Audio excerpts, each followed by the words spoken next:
Settling down in the greater Austin area comes with one big challenge: figuring out which city actually fits your vibe.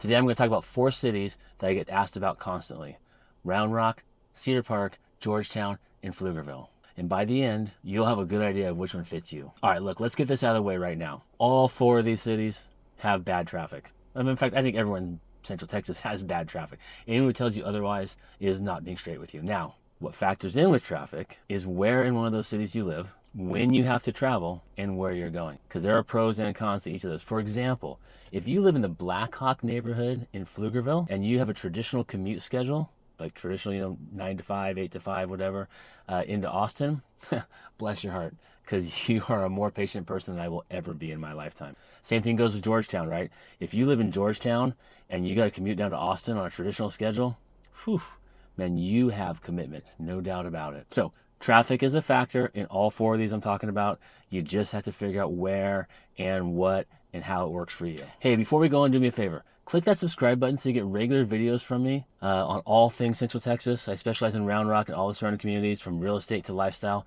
I'd love it. Just follow me and get those regular videos and share them with people that may really benefit from them. All right, let's start with 1, Round Rock. Okay, Round Rock, in my opinion, is a great city for those with young families, school-age kids. It's very established. It's got great amenities. It's got a lot of family-related activities. I mean, you've got Old Settlers Park, which I talk about constantly. You've got Kalahari Water Resort. You've got Dell Diamond. You've got lots of parks. It really has a very strong youth sports vibe to it, and really just a lot of things in general for kids to do, and an amazing, obviously, Round Rock Independent School District. It's really the full package if you are a family with young kids, or any family with any kids, but definitely a family with young kids. It's the full package for you. Okay, second is Cedar Park. I feel that Cedar Park is ideal for families who have slightly older kids and also young professionals. There's a lot to do: restaurants, entertainment. It's conveniently located 183 corridor, so you can shoot right down to Austin. But it's really ideal for that age. It's got a slightly more upscale feel to it in certain areas, and a really good mix of newer and established neighborhoods. Okay, next is Georgetown. And to me, Georgetown is great for remote workers, post-kid adults, right? The kids are all grown up, they're out on their own, so you're a post-kid adult, and seniors, mainly because of, obviously, Sun City. And mentioning the seniors, right, Sun City is one of the top retirement communities in the entire country. So if you're a senior and you want an active lifestyle, yeah, it's a pretty good place to live. And it's not like you're driving down to Austin all the time. There's also the beautiful historic downtown Georgetown, which is beautiful, right there on the river. Lots of parks, lots of shopping, but in my opinion, not ideal if you got to commute to Austin. I know people do. I actually have friends who do it, and it can be a long commute. It can be a rough day if you're commuting from Georgetown into Austin, but I do know people who do it. But generally speaking, remote workers who work from home, post-kid adults, and seniors. And finally, Pflugerville. Pflugerville, ideal for working families in certain neighborhoods and working professionals in other neighborhoods.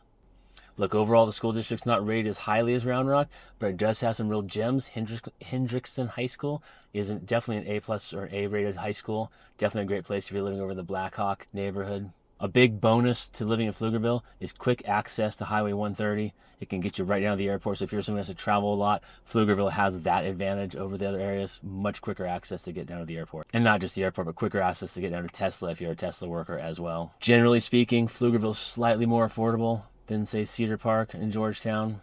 Not in all areas. I mean, it really varies from neighborhood to neighborhood, but overall, it's got a slightly more affordable feel to it. And within Pflugerville, Blackhawk is definitely a standout neighborhood. And I mentioned earlier, it's got a golf course, it's got beautiful homes. It's definitely one of the better neighborhoods in all of Central Texas. When it comes to home pricing, they're all comparable, and it really just depends on what neighborhood. There are neighborhoods in each of those that are more expensive. There are neighborhoods in the middle of the road, and there are neighborhoods that are on the lower, not lower, but the more affordable end of things. So there's all 3 spectrums for sure. The decision comes down to commute times, schools, lifestyle, and stage of life that you're in. There's no wrong answer, but it's super important to have a conversation and figure out what the best direction is for you and your family. Look, my job's simple: give you the truth, help you to make the best decision for you and your family. Feel free to reach out to me. My contact information is down below. I'd love to have this conversation with you and help you and get you pointed in the right direction, help you find that right place to put down your roots here in the Central Texas area. Until next time, my name is Jeff Miller with Greater Than Austin Real Estate. Y'all take care.